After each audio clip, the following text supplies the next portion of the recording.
Fala galera, bom dia, boa tarde, boa noite, boa madrugada. Meu nome é Sidney Martins, professor de língua portuguesa aqui do LAC Concursos, o maior site de videoaulas do Brasil, quiçá das Américas.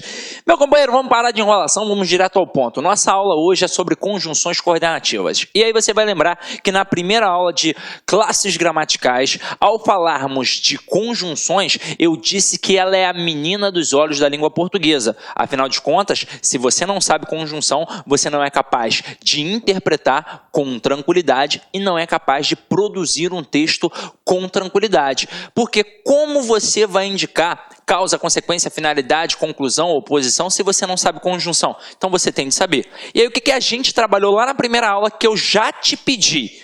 Eu pedi para você fazer 2 quadrinhos de conjunções. Um com as conjunções coordenativas e um outro com as conjunções subordinativas adverbiais. 5 coordenativas, 9 subordinativas adverbiais, colocando em 2 folhinhas de cartolina e depois colando nas paredes da sala, do quarto, da cozinha, seja onde for, para você sempre ter o contato e gravar. É importante gravar. Hoje, se você já fez isso que eu pedi lá na primeira aula, você vai ver que essa aula aqui você vai tirar de letra. Agora, se você ainda não fez, talvez você ainda fique com algumas dúvidas aqui. Mas vamos parar de enrolação e vamos direto ao ponto. Primeira coisa, definir o que é conectivo. Aqui a gente definiu o conectivo como conjunções e preposições. Só que eu também posso pensar no verbo de ligação como conectivo. Afinal de contas, eu o chamo também de verbo relacional. Por quê? Porque ele faz uma relação, então ele é um conectivo, ele liga o sujeito ao seu predicativo, mas aqui a gente vai fixar em conjunção e preposição, até mesmo porque a gente aprendeu lá na primeira aula que a preposição serve para quê? Serve para ligar palavras, e a conjunção serve para ligar orações e palavras, só que não são quaisquer palavras como a preposição, são palavras de mesma função sintática. Então significa que a conjunção liga palavras de mesma função. E a preposição liga palavras de funções diferentes. Então quando eu digo aqui, comi bolo de chocolate, olha o verbo, vamos fazer a análise. Quem come, come alguma coisa, então verbo transitivo direto. O que eu comi? Bolo de chocolate. Isso é o objeto direto. Quem é o núcleo desse objeto direto? É o substantivo bolo. Então aqui é o núcleo. Aí então aqui eu tenho um substantivo. Chocolate também é um substantivo. Só que aí reparem que aqui a gente tem o de. Bolo de chocolate. Então este de chocolate, essa preposição, mas esse substantivo aqui, acaba sendo uma locução adjetiva. E que esta estrutura aqui, ligada ao núcleo desse objeto aqui, vai ser um termo que vai apenas acompanhar o nome. Na verdade, vai ser um termo que vai caracterizar esse nome, porque agora eu sei que tipo de bolo eu tenho. Não é um bolo qualquer, é um bolo de chocolate. Então, como esse termo acompanha esse nome, aqui eu tenho uma adjunto adnominal. Então, esta preposição está ligando este termo, que é o chocolate, que é o núcleo deste adjunto adnominal, ao núcleo do objeto direto. Então, são funções diferentes. Agora aqui, comi bolo e chocolate. Olha a diferença. Quando eu digo comi bolo de chocolate, eu só comi uma coisa. Eu comi um bolo, que por um acaso era de chocolate. Agora, quando eu disse comi bolo e chocolate, eu comi bolo e também comi chocolate. Então, eu tenho um verbo transitivo direto, beleza. Mas aqui agora eu tenho 2 núcleos de objetos diretos. E este e está ligando bolo à palavra chocolate. E agora, reparem, na hora que este liga bolo e chocolate, tanto bolo quanto chocolate, eles têm a função de núcleo do objeto direto. Então é a mesma função, portanto aqui eu chamo de conjunção. Em cima, o de é uma preposição. Agora aqui, Maria e João casaram-se. Quem foi que casou? Maria e João. Tudo isso é o sujeito. Quem é o núcleo do sujeito? Maria e João. Opa, são núcleos do sujeito, mesma função. Então, esse e é uma conjunção. Não tem como confundir. Agora aqui, estudei e fui à praia. Galera, A confusão pode até existir quando o termo estiver ligando palavras. E aí você sabe que a preposição vai ligar palavras de funções diferentes e que a conjunção vai ligar palavras de mesma função. Mas quando eu digo estudei e fui à praia, este e está ligando a oração do verbo estudar à oração do verbo ir. Então, se está ligando duas orações, só pode ser uma conjunção. Até aí, tudo bem, não é? Agora vamos ampliar esse conteúdo.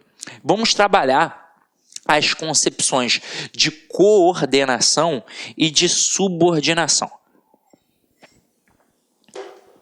Na escola, provavelmente, você aprendeu que a oração coordenada é aquela que faz sentido sozinha e que a oração subordinada é aquela que não faz sentido sozinha.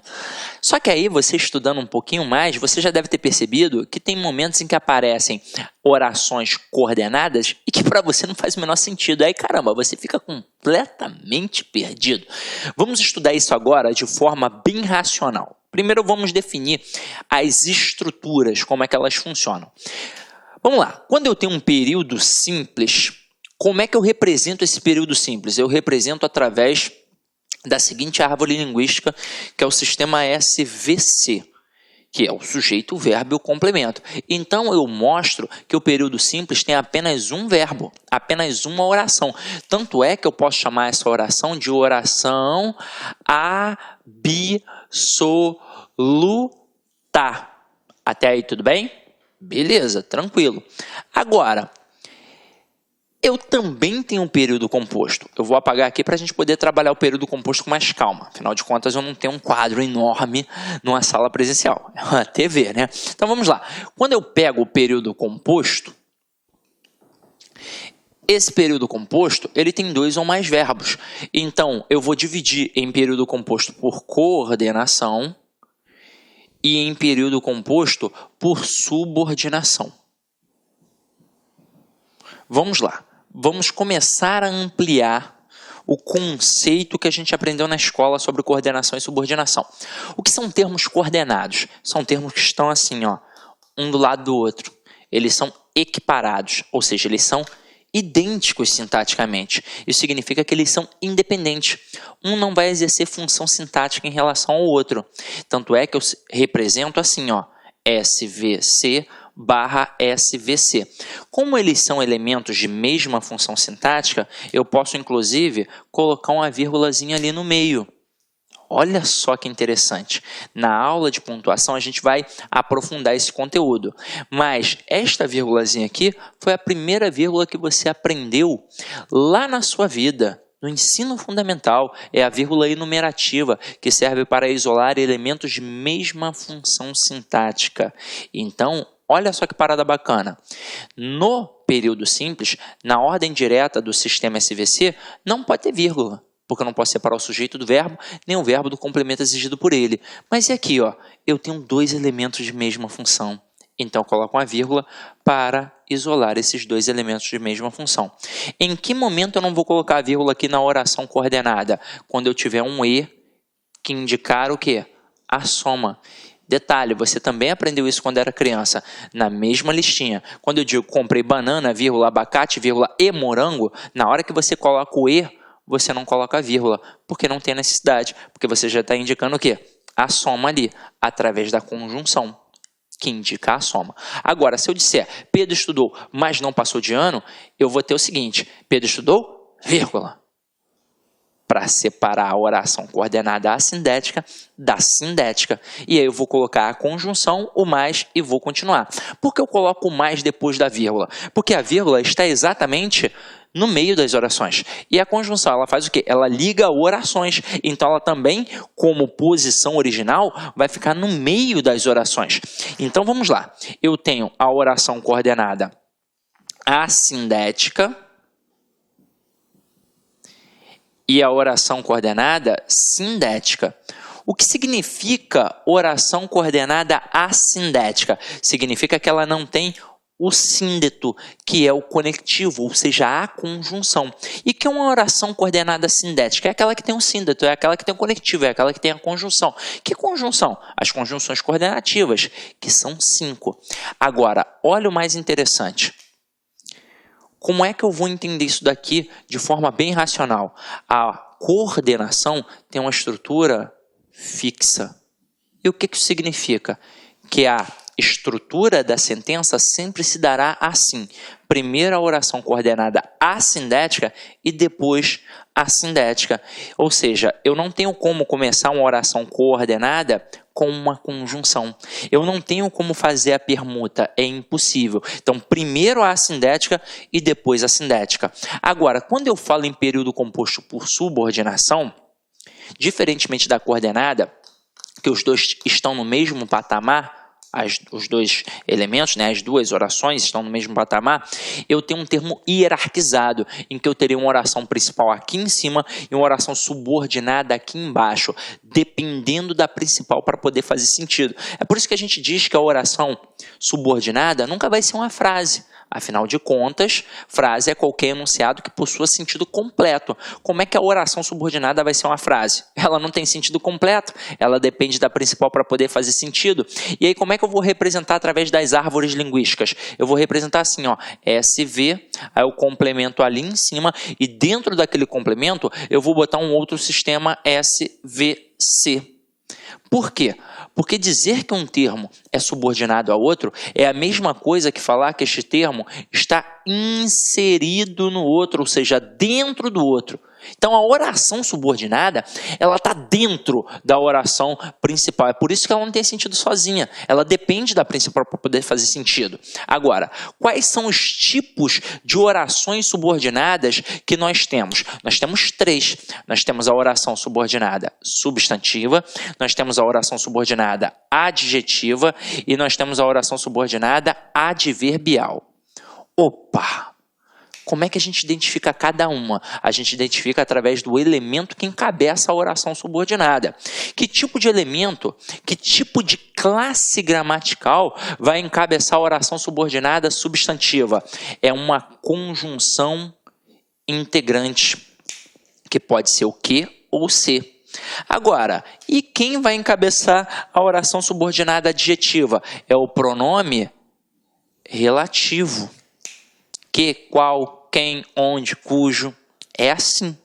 Agora, e quem vai encabeçar a oração subordinada adverbial? Uma conjunção subordinativa adverbial. Opa! Aqui eu falei de conjunção coordenativa. Chegou um outro momento de também falar de conjunção. Só que agora é a subordinativa adverbial, que são 9.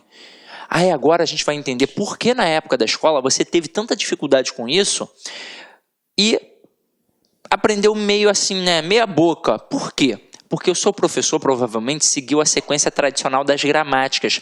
Elas fazem o seguinte: primeiro falam das orações coordenadas, depois das substantivas, depois das adjetivas e só no final ele vai falar da subordinada adverbial. E caramba! Aí você já esqueceu tudo que falou na coordenada. Porque, na verdade, a adverbial tem de ser estudada junto com a coordenada. Porque para você aprender realmente as duas, basta você gravar as conjunções. Se você gravou, se você fez aquilo que eu pedi lá no primeiro dia de aula, você já não vai ter dificuldade com isso. Então, a conjunção vai permitir, com tranquilidade, que você seja capaz de classificar a oração, tanto a coordenada quanto a subordinada, já que você gravou a conjunção. É claro que tem algumas que vão depender de outros conceitos, a gente vai ter que dar uma avaliada, mas como regra básica, meio que 90% a 95% de todas as conjunções, elas têm um valor fixo, então não tem por que ter medo dessa estrutura. Aí depois que eu estudo essas duas, aí sim eu vou cair para dentro da substantiva e da adjetiva. A gente tem uma aula só sobre isso, para a gente poder aprender a trabalhar os macetes das orações subordinadas. E aí você vai perceber que quem vai te confundir em relação à substantiva e à adjetiva é o famoso que. Mas aí você vai saber que o que da substantiva é uma conjunção integrante e o que da adjetiva é um pronome relativo. E aí o seu problema vai para o espaço. Não vai ter mais problema. Agora, não chegou o momento de estudar isso ainda em relação à oração subordinada. Deixa para a aula de oração subordinada e vamos voltar aqui para os conceitos que a gente estava, mencionando. Então vamos lá. Eu mencionei que a oração coordenada ela tem uma estrutura fixa. E qual é a diferença para a subordinada, então? É que a subordinada tem uma estrutura móvel. Opa! Então, o que isso significa em relação à oração coordenada e em relação à oração subordinada adverbial? Vamos lá. É que na coordenada não tem como começar a frase com a conjunção. E na subordinada adverbial? Tem como. Então, tem como eu fazer a permuta. Acompanha aqui comigo, ó. Olá, meus amigos! Gostou da aula do professor? Grande professor, você quer continuar assistindo essa videoaula? Aliás, você quer fazer o nosso curso completaço para o Tribunal Regional Eleitoral de São Paulo 2016? Acesse nosso site lá Concursos, que lá nós temos um grande curso. Não é apenas um curso, é um grande projeto pedagógico. Você pode ter certeza. Lá você tem o estudo em regime de metas, você tem um personal coach, você vai ter um treinador pessoal de concursos. Você pode ter certeza, meus amigos, se você cumprir as orientações pedagógicas do site, cumprir as suas metas de estudos, eu tenho certeza absoluta que lá no dia da prova você vai fazer uma excelente prova e você não vai tirar o lacre da cabeça, pode ter certeza disso. Tá certo, meus amigos? Espero vocês. Nosso curso custa apenas 10 mensalidades de R$ 25,00, o melhor custo-benefício da internet, pode procurar, sem medo de ser feliz, matricular no nosso grande curso, tá certo? Ó, meus amigos, outra coisa, gostou desse material de apoio, dessa aula? Você quer o material de apoio, quer o PDF? Vai lá, acesse nosso site, clique lá em documentos, você pode fazer o download gratuitamente dessa videoaula, tá certo? Forte abraço, espero vocês. Tchau, tchau. Clique lá.